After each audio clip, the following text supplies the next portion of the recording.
det så kan jeg ønske hjertelig velkommen til deg, Aurora. Takk. Godt å se deg her igjen. Ja, det godt å være her. Jeg har bare sett deg på internett i det siste. Du, hva er det livet ditt byr på om dagen? Mye reising. Ja. Jeg lager jeg fortsatt inne i albumverden. Altså at jeg holder på å lage det andre delen av barnet mitt. Ja. Overdelen. Ja, du lagde boksa på hele beina. Sånn lager jeg. Ga du ut forrige fredag. Ja. Så det er veldig gøy. Det er veldig deilig å kunne fortsette. Det er en sånn gave til meg selv. Okay. Å kunne få lov til å fortsette på albumet imens det også er ute. Jeg skjønner. Det er jo jeg hørte at du sa til vårt søsterprogram, holdt jeg på å si, Norske Tilstander, at det å lage musikk er som å ha sex, men å reise på turné er som å bli gravid og måtte oppdra barna. Hva legger du i det? Nei, fordi at det er ingen hemninger når man lager musikk. Så er man veldig fri, og så er det veldig deilig. Og så er man det er veldig sånn i nuet ting, uten noe ansvar, egentlig, i nuet, akkurat der og da. Så det er bare en sånn deilig ting å gjøre, som man vil gjøre hele tiden. Og så er det på en måte, turnédelen er veldig gøy, men det er mye mer jobb. Ja. Og mye mer folk som skal bli fornøyd. Ja. Hvordan forholder du deg til det egentlig? Jeg tenker ikke så mye på det egentlig. Jeg tror jeg må gjøre det sånn. Jeg gjør veldig mye, reiser veldig mye og spiller veldig mye. Så jeg er egentlig mest opptatt av at jeg og publikum er fornøyd, og at vi koser oss. Ja, og det gjør du. Ja, veldig. Du, det er jo det slår meg jo at du har gitt ut del 1 av albumet ditt i forrige uke, og så jobber du nå med neste del. Ja. Hva er det som på en måte hva er det som får deg til å få lyst til å skrive? Jeg vet ikke. Skriving er, jeg tror for mange, en reaksjon på det å leve. Akkurat som at du er trøtt når du har jogget, eller løpt, eller danset. Når du leier deg, så gråter du, og når du lever, så skriver du. Men er det noen ting i denne levingen som på en måte gir deg sånn ekstra sånn kick til å skrive noe om det? Det har forandret seg ganske mye. Da jeg var liten, så var det jo bare meg, eller mindre, så var det jo bare meg i mitt liv. Og min familie, så da skrev jeg om det vi gikk gjennom, det jeg følte de gikk gjennom, og om egne ting. Da var det på en måte egne opplevelser, både gode og vonde, som var grunnen til at jeg tenkte at dette må jeg bevare i en sang som varer for evig. Men nå har det forandret seg ganske mye på andre platten, for eksempel hva som er grunnen bak de fleste sangene enn det var på første platten.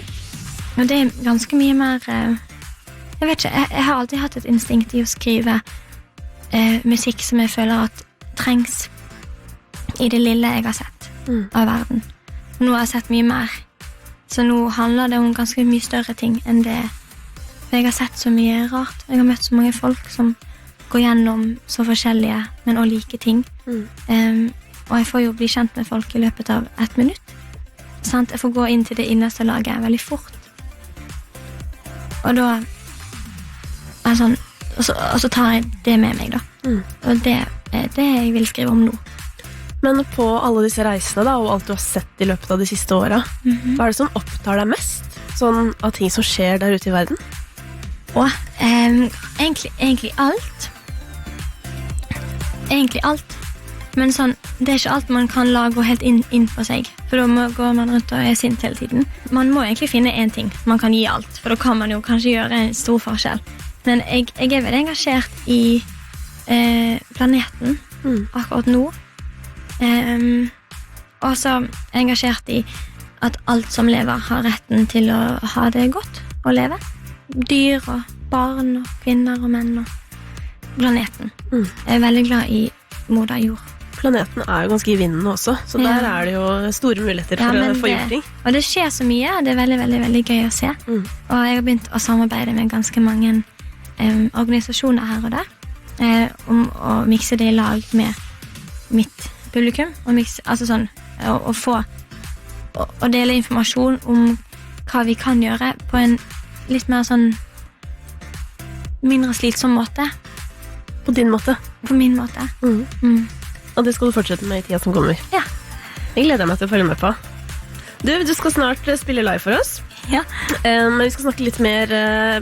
Aurora er fortsatt på plass i studio og skal snart gjøre det hun kan aller best, nemlig å gi deg musikken hennes. Aurora, du synger jo om Forgotten Love. Men hvor god hukommelse har du egentlig? Det skal vi prøve å finne ut av. Hvordan tenker du at du ligger an sånn helt umiddelbart? Det spørs hva det er. Ja. Jeg har ganske god visuell hukommelse. Ok. Sånn tall og sånn. Ofte ubrukelige ting som pi. Ja. Men jeg er veldig Jeg vet ikke. Jeg glemmer jo ganske masse. Jeg glemmer alltid når jeg lager mat, at jeg lager mat, og så blir det brent. Men det var artig at det var det du tok opp, fordi det første spørsmålet i denne hukommelsesleken er jo hva spiste du til middag i går? Jeg hadde 2 egg og en hel paprika, og så hadde jeg litt zucchini, og så et knekkebrød med makrell og tomat. Ja. Til middag. Jeg elsker at Aurora spiser det til middag. Men jeg er veldig sånn, det er veldig sånn hipp som happ middag. Ja. Jeg liker å lage. Okay. At jeg må alltid spise ordentlig middag når jeg er på turné. Det er så deilig å kunne bare lage akkurat det jeg vil når jeg er hjemme. Ja, ok. Du, neste spørsmål er en lek. Den gode gamle Kims lek, hvor man blir presentert for en rekke ting, eller i dette tilfellet lyder, som du skal huske. Her kommer dagens lyder.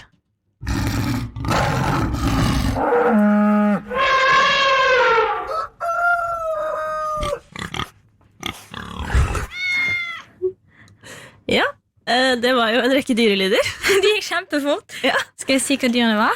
Nei, du skal få høre en versjon til, og så skal du fortelle meg hvilket dyr som er borte denne gangen. Ok.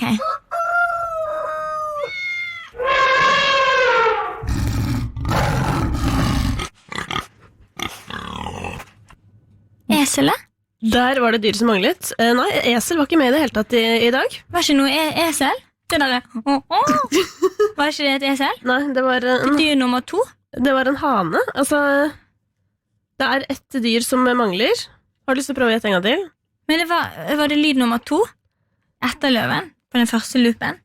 Ja, det var det faktisk. Ja, men det er jo den lyden, det er det jeg mener er et esel. Okay. Det var en ku. Nei! Og med det så fikk du poeng, og dette går jo dødsbra. Det var altså esel. Denne lyden som var borte. Ja, men esel. Ok. Forstår ikke noen, det er jo et esel. Altså, vi er ikke så bereit som deg, Aurora. Jeg reiser bare med esler, og alle hører sånn ut. Ok, skjønner. Du, hvordan feiret du din forrige bursdag? Jeg tror jeg tok en Jeg var på en Hvorfor holder du armene dine som om du holder i et barn? Fordi at jeg bærte noe hjem. Ja, okay. Jeg husker at det gikk sånn. Okay. Jeg bærte masse ting. Ja. Jeg tror jeg bærte en platespiller fra Amsterdam til Norge. En sånn svær drit. Men det var dagen etter bursdagen min. Men jeg feiret bursdagen min på en flyplass.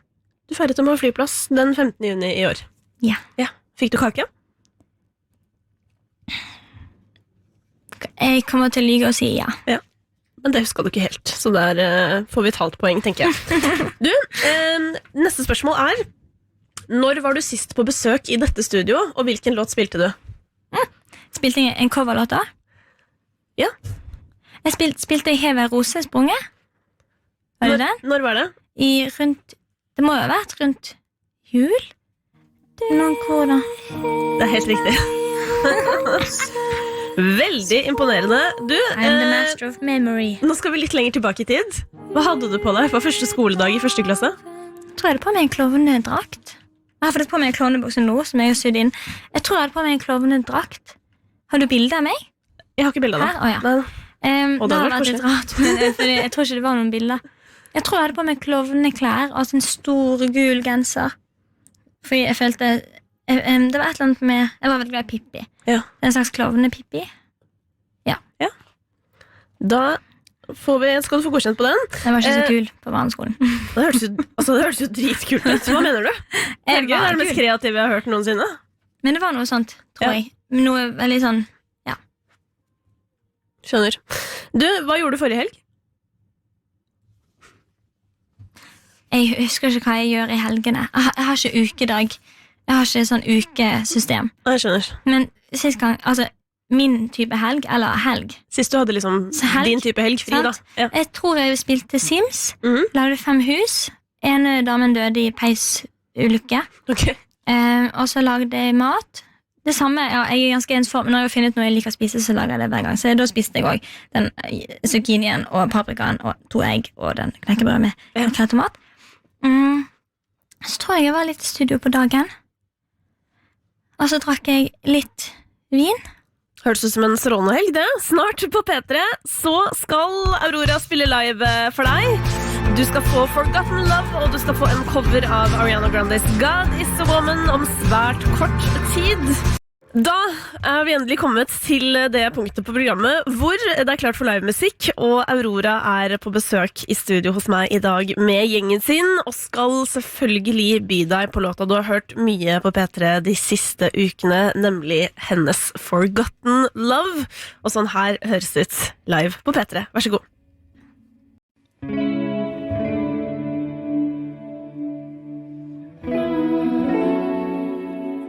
Can you tell if I'm cold?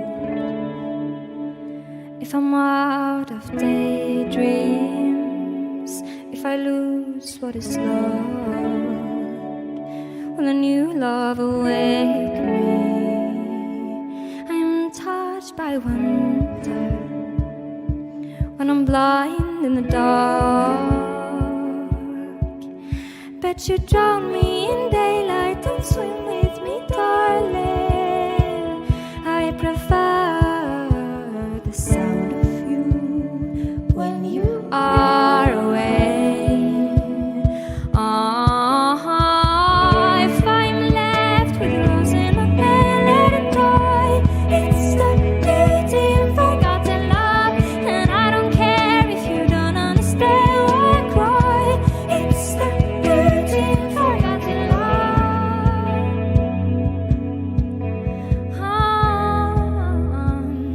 I forget how emotion stands when they aren't inside of me. I forget how the sun feels when she isn't around me. And my dreams become sweeter when something is missing. I'm in love with a haunted self. It makes me feel alive, alive. If I'm left with a rose in my hair, let it die.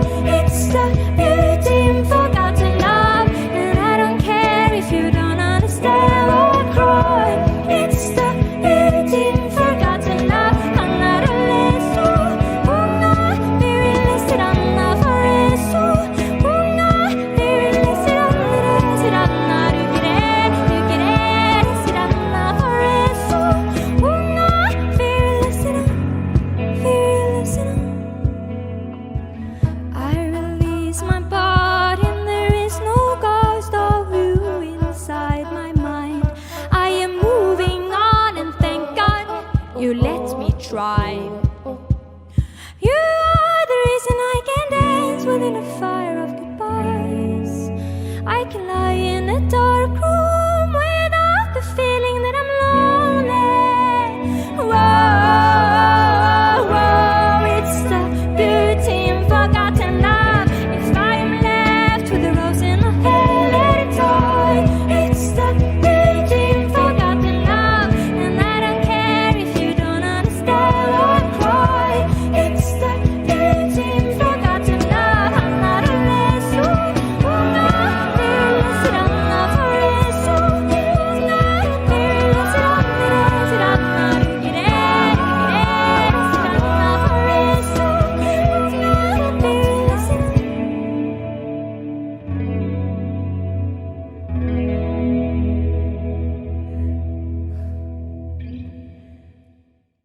Sånn høres det ut når Aurora spiller live på P3. Du hørte nettopp hennes nydelige Forgotten Love, og det som ekstremt flaks for oss at denne liveopplevelsen ikke ferdig helt enda, for om kort tid så skal Aurora covre denne for deg. You believe God is a woman and I feel it after midnight.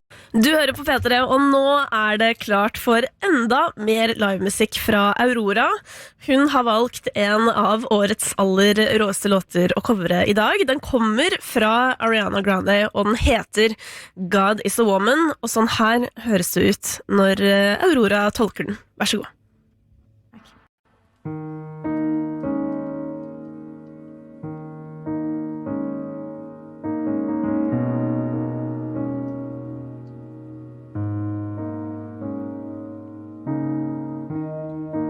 You love it how I move you. You love it how I touch you, my one. When all is said and done, you believe God is a woman.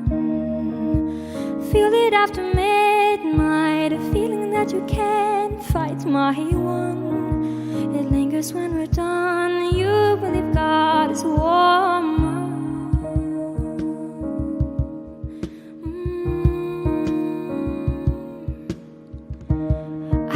To waste no time. You ain't got a one-track mind. Have it any way you like. Na na na na na na. Ain't nobody else can relate. Boy, I like that you ain't afraid.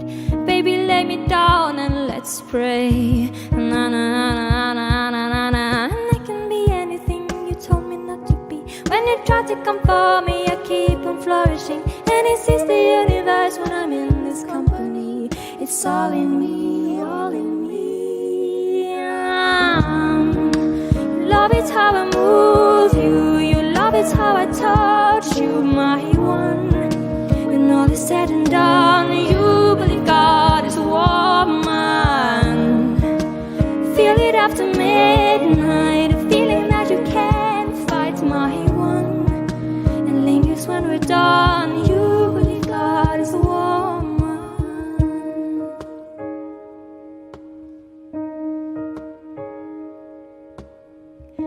I tell you all the things you should know.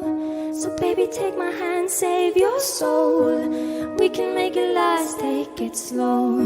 Na na na na na na na na na na. And I can be everything you told me not to be. When I try to come for me, I keep on flourishing. And it sees the universe when I'm in his company. It's all in me, all in me. Love it how I move you. You love it how I touch you, my one. When all is said and done, you believe God is a woman. Feel it after midnight, a feeling that I can't fight, my one.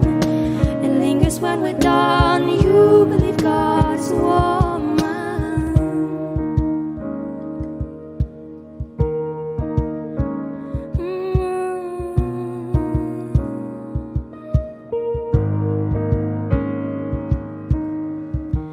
God's a woman. God's a woman. God's a woman. God's a woman. God's a woman. God's a woman.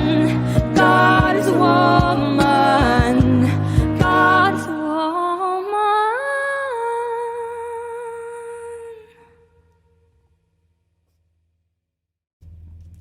Sånn høres det altså ut når Aurora covrer Ariana Grande og hennes God is a Woman. Og Aurora, det litt artig, for du fortalte jo at du velger coverlåter litt sånn etter hva de heter og i det hele tatt, og det gjorde du jo sist også, for da fant du noe som heter Imagine Dragons. Ja, jeg veldig glad fantasy-bøker som heter Men etter at du da hadde valgt denne låta med den ganske så rå titelen God is a Woman, så fant du ut hva den egentlig handler om. Ja, altså det veldig tydelig at det handler om sex. Ja, opplys lytterne her nå. Men det på en veldig vakker måte, synes jeg. Fordi at det på en måte som en slags som nymfe, at her det så godt. Hvis du opplever sex med meg, så kommer du til å være overbevist om at Gud en kvinne, når jeg ferdig med deg. Det ganske fint. Men det visste ikke jeg når jeg valgte ut sangen. Nei. Jeg merket det. Det veldig hipt språk. Ja. Jeg har ikke noe swag i min kropp. Okay. Så det veldig morsomt å synge Ain't. You ain't afraid. Men ja, det veldig morsomt. Ja. Du kan høre at det litt utenfor. Men det veldig fin sang. Ja, men samtidig så tenker jeg jo at det at du har på en måte en annen innfallsvinkel jo med å gi låta noe annet, på en måte. Og det jo det som så digg nettopp med å høre coverlåter. Ja, det det. Det jo for at det skal tilføre noe annet. Ja. Men du har jo vært i Frankrike og spilt inn musikk. Hva det som på en måte gjør at du reiser vekk for å lage musikk, og ikke bare sånn, mange reiser jo liksom til Stockholm her og London der, og ikke sant, verden rundt og spiller inn litt her og der, men du har liksom vært der nede, og så har du lagd plata di. Ja. Ja. Jo, jeg reiste ned i januar i år. Jeg var der en måned. Fordi at jeg veldig sånn emosjonelt tilknyttet til den følelsen jeg hadde når jeg lagde noe. Og det påvirker veldig hvordan jeg føler om det etterpå. Så jeg følte bare at denne platen, at jeg ville ha det på et nytt sted. Sånn at han hadde sin egen historie i mitt hjerte. Og så ville jeg forsikre meg om at jeg hadde det veldig bra, og at ingen kunne få tak i meg, og at jeg ikke vekk fra på en måte vekk fra alle folk. Og så var det så litt som Narnia. Det var et veldig stort hus. Jeg hadde en gekko på rommet. Og så hadde jeg så stor seng at jeg kunne ligge både på tvers og på langs. Det det beste. Så jeg sov annenhver kveld på tvers og annenhver kveld på langs på sengen for å teste det ut. Hvordan føles det? Jeg sov best på langs, faktisk. Ok, kult. Men opplevde du det som en ideell på en måte setting for å lage musikk? Ja. Og spille musikk? Ja. Ja, på denne platen så var det bra. Veldig sånn lystig, lett på fot. Men du skal jo lage en del 2 av dette prosjektet. Ja. Hvor det ideelle stedet for det da? Jeg vet ikke det da. Jeg vurderer å gå ned dit igjen. Gå ned dit. Det tar lang tid. Jeg har gode sko. Ja. Gå ned dit og fullføre det jeg startet. Men den ganske sånn spenstig, merker jeg. Neste steg. Ganske sånn freidig. Ok. Kanskje jeg må Dra til litt mer freidig sted? dra til et litt mer freidig sted. Hvor det, tenker du? Horten. Ok. Er det der det mest freidig? Jeg usikker. Jeg skal gjøre det. Ja. Dra til Horten. Ok. Jeg ble 18 i Horten. Ja, ble det det? Ja. Så det husker du. Ja. Der feiret du en bursdag. Der feiret jeg bursdag. Ja. Men når det du har tenkt å gi oss del 2 da? Jeg vet ikke helt ennå. Jeg tror jeg kommer til å bare slippe det. Sånn som med del 1. Ja, for det kom Plutselig en ganske morgen. sånn, ja, det var litt sånn plutselig en dag. Ja. Tikket det inn litt informasjon om at det kommer ny musikk. Ja, det var gøy for de som allerede på en måte interessert. Det her var jo et album for meg selv. Dette var et veldig sånn album i gave til meg, og de som allerede interessert i det jeg gjør. Det var et veldig sånn finpolert med alle feilene da, men med en finpolert versjon av et album til meg og mine barn. Et barn til oss. Så vi kan dele opp i små biter og spise. Ja. Og det neste, det skal være til... Jeg forvirret meg selv med den metaforen. Ja. Neste? Jo, det neste, da jeg har endret... Jeg hadde laget ganske mange sanger til neste, men jeg har bestemt meg for å gjøre ganske masse nytt. For jeg føler meg litt mer... Jeg har på en måte fått tilfredsstilt å gjøre et veldig Aurora-album. Så jeg vet ikke. Vi får se. Du har lyst til å pushe grensene dine litt? Kanskje litt. Det blir spennende da. Vi sitter her og følger med, og gleder oss til å finne ut på hvilken måte du skal være grensesprengende ovenfor deg selv. Ja. Gleder oss. Tusen hjertelig takk for at du kom hit i dag, Aurora. Takk for meg. Det var helt nydelig, og hvis du nettopp skrudde på radio nå og gikk glipp av noe av det fineste som har skjedd, nemlig Aurora Live, så kan du gå inn på p3.no veldig, veldig snart og oppleve det på nytt.